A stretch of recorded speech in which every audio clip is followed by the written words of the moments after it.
devastated and saddened by what occurred. We offer our prayers, sympathy for all of those impacted by these events. Joining us now with reaction, best-selling author, radio show host, psychology expert, Dr. Gina Loudon, and Fox News contributor, pastor, Dr. Robert Jeffress. Let me start with this. To me, I mean, it's pretty powerful that people would say they forgive him. I don't know. I'm a Christian pastor. I don't know if I would have that level of forgiveness. Yeah. I know that's the teachings of Christ and him on a cross, and he said that. Forgive them, they know not what they do, but it's harder in real life. Here's the question we have. He goes into a Bible study on a Wednesday night. He even said that they were so nice to him, he almost didn't do it, but he knew he was going to kill these people. So we're talking about getting in the minds of an evil madman. And now it raises questions, because I wouldn't be surprised if an insanity defense of some kind is brought up.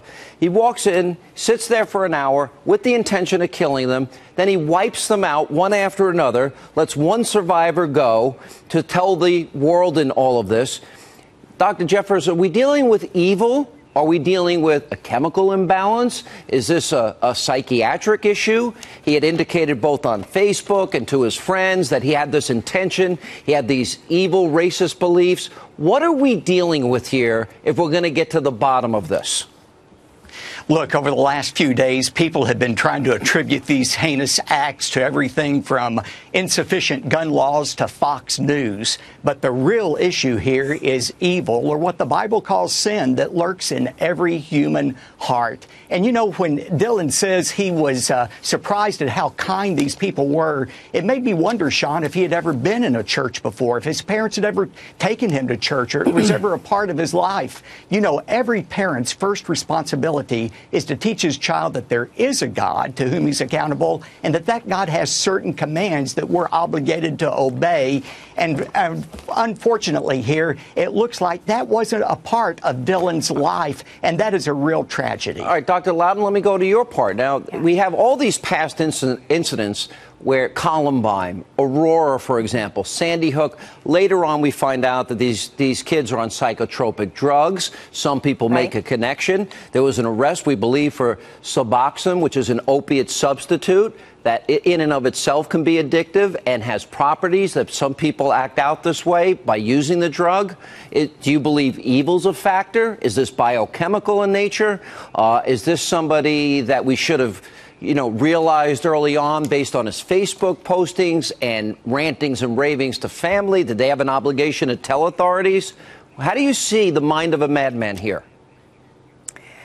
I see it very simply. Evil causes murder. And not only does evil cause murder, Sean, denial of evil causes murder. We have created such a politically correct society. Are you talking about principalities of darkness? Evil spirits, good and evil. Are you talking? Yeah, absolutely. I not only believe that, Sean, I believe it's the missing link, because you have to remember how many sociopaths function every single day in society, in your business, in my business, in every realm of society, and they don't do this. But isn't every murder? Because no psychologist can give an answer as to why certain people snap. And this is perfect evidence. A pill's not going to fix it. A counseling session isn't going to fix it. We have got to recognize the difference and the acts of evil in our culture today. And it seems fairly widespread. Dr. Jeffress, he had on his Facebook page, we can go back in the aftermath of this and see all the signs that were missed, but that happens almost every time. He's displaying the apartheid-era flag of South Africa. He has another flag of white-ruled Rhodesia before it became Zimbabwe. We have a roommate saying that he was into segregation. He wanted to start a civil war, which he even said to authorities, apparently. And he said he was going to do something like this. Are we missing the signs and symptoms on social media and elsewhere? We were missing the signs, and I saw a tragic headline in the Washington Post about his life that said, a life that went quietly off track. And look, I don't want to blame the parents. I'm sure they are experiencing tremendous heartache. But every parent has the responsibility to cultivate his child's heart. If we leave our children's heart alone, they tend to become like a garden, overgrown with evil and with sin. And yes, people miss the sign in Dylan's life. And look, I agree with our other guest. Evil is real. You know, Jesus called Satan a murderer. Jesus interacted with Satan. And if Satan and demons aren't real, then Jesus was a paranoid schizophrenic that needed to be institutionalized. And I believe in such a thing called mental illness that leads to some evil, but I believe in many more cases it is evil that leads to mental illness. So it's a matter of and which I comes think first. that is the major explanation for what's happening. The chicken or the egg. Dr. Loudon, why in so many instances do we see that these psychotropic drugs have been used? And in this case, he had the Suboxone connection, which indicates that there might have been opiate addiction of some kind, and that in and of itself is a drug that has negative side effects. I'm not a psychiatrist, Sean, but I have spent 20 years studying psychology, and I can tell you that it is.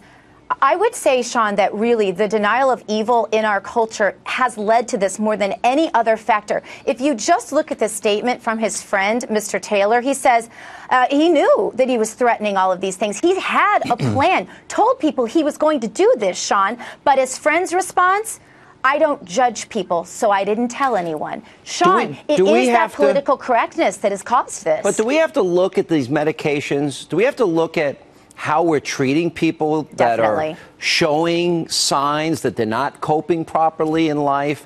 Are we overprescribing? Do we even know the real side effects of these drugs on certain individuals? Because the rate of incidence of these shooters and the drug use and the connection is undeniable. I don't know in this case, but I wouldn't be surprised. Do we have to look at that? Sean, the last time Go ahead. I'm sorry, Dr. Jeffress. Go ahead. Oh, pardon me. Well, I'm just simply saying, I think God gives medication to heal some illnesses, but I think when you, like our other guest said, deny the reality of evil, you want to use medicine to solve every problem, and it doesn't solve every problem. And, Sean, there's a great danger here, too. The Diagnostics and Statistics Manual, version 5, could literally render all of us, 50% of our society, labeled mentally ill. So then what are the implications? Because people want to medicalize this. They want to say it's a sickness. The doctors want to make a buck.